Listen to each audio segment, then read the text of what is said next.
You ever have one of those days where your enemy shows up, standing ankle-deep in your living room, screaming that you did this on purpose, and you look her dead in the eye because, well, she's absolutely right? That was me, watching the HOA president, Celeste Harrington, in her designer heels, soaked to the knees in muddy spring water, hollering about her million-dollar clubhouse floating away like a paper boat. Yeah, that happened. But if you think this story starts with the flood, let me back up a sec. Because the real disaster began 6 months earlier, the day I bought the one piece of land standing between Celeste and her $20 million dream. I'm Decker Ashworth, former EPA hydrologist. 18 months ago, I had a window office, a badge, and a stack of cases that'd make your head spin. I spent 15 years analyzing water systems, hunting contamination, writing reports that no one read, and, like a genius, blew the whistle on a cover-up in the Midwest. Thought I was the good guy. Turns out, nobody likes a whistleblower. They blacklisted me, harassed me, shoved me into early retirement at 38, with just enough cash to vanish somewhere no one would bother me. That nowhere turned out to be 12 acres of rugged hillside 40 minutes outside Charlotte.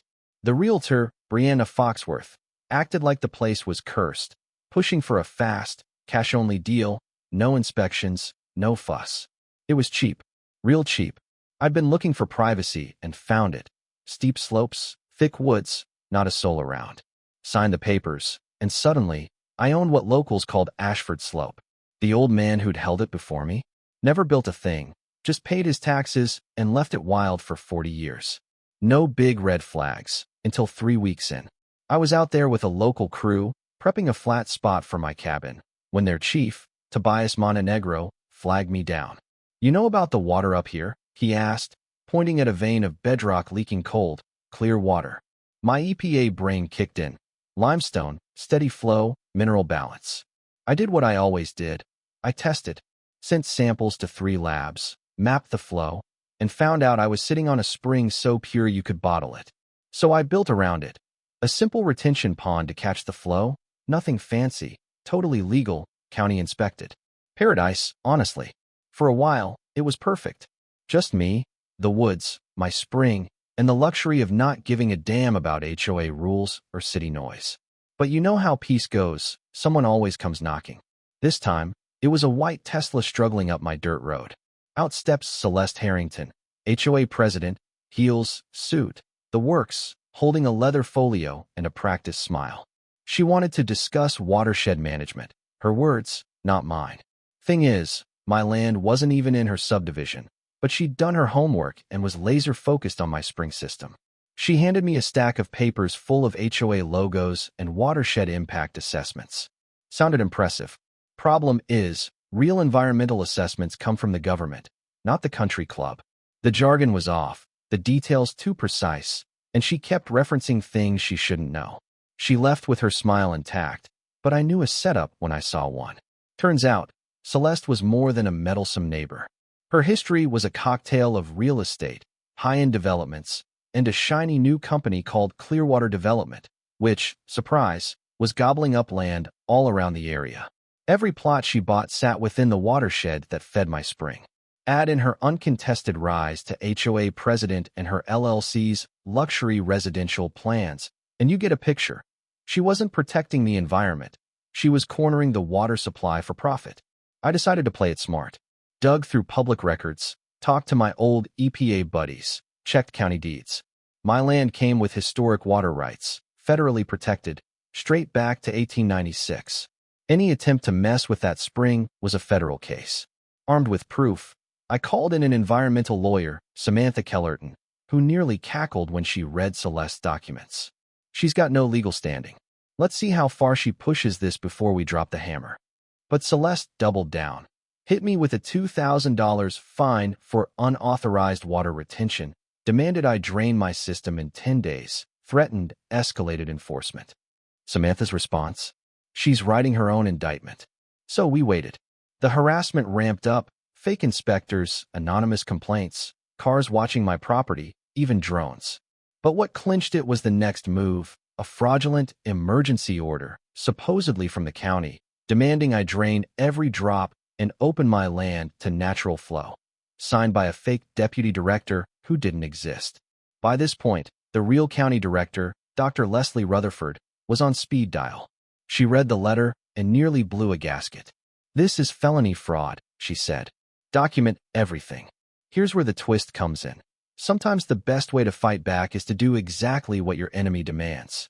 There was a massive storm forecast, and without my retention pond, the water would barrel straight downhill, right into Pinnacle Ridge. I gave Celeste written notice, notified the authorities, set up waterproof cameras, and started dismantling my system. Celeste showed up in a hard hat and safety vest, bringing a deputy sheriff and a work crew. She tried to play the authority card one last time. The deputies saw through it, but by then it was too late. Her own documents forced my hand. I told her, "You wanted the water flowing? You got it." And with the county inspector watching, I pulled the last barrier. Gravity did the rest. That storm was a beast. 5 inches of rain in 36 hours.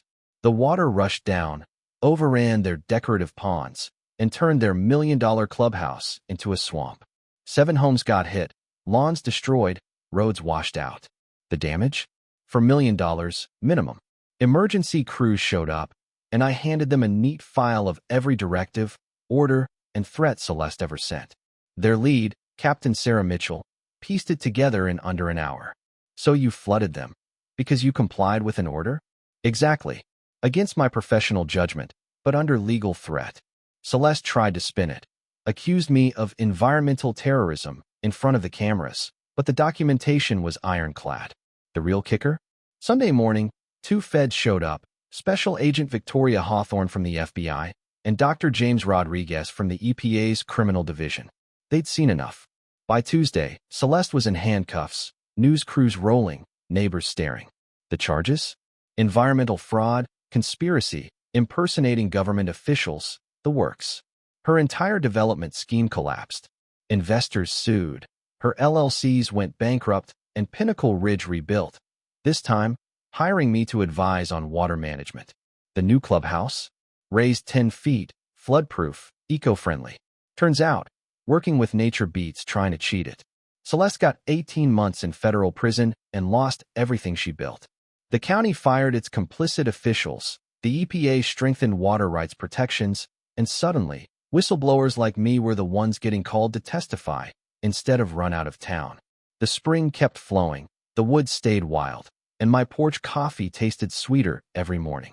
You want to talk about justice? Sometimes it's just a matter of giving the bad guys enough rope and letting them tie their own noose. I didn't need revenge. I had the law, the truth, and Mother Nature on my side. The water still bubbles up, cold and clear, unstoppable as always, reminding me, and everyone watching, that gravity and justice always find their level. So here's my question for you. Was I right to follow her orders to the letter, or should I have found another way? When it comes to bullies, HOAs, or anyone grabbing for more than their share, where do you draw the line between compliance and resistance? Drop your thoughts in the comments, tell me your stories, and let's keep this conversation going. Because in the end, the only thing more persistent than water is the truth.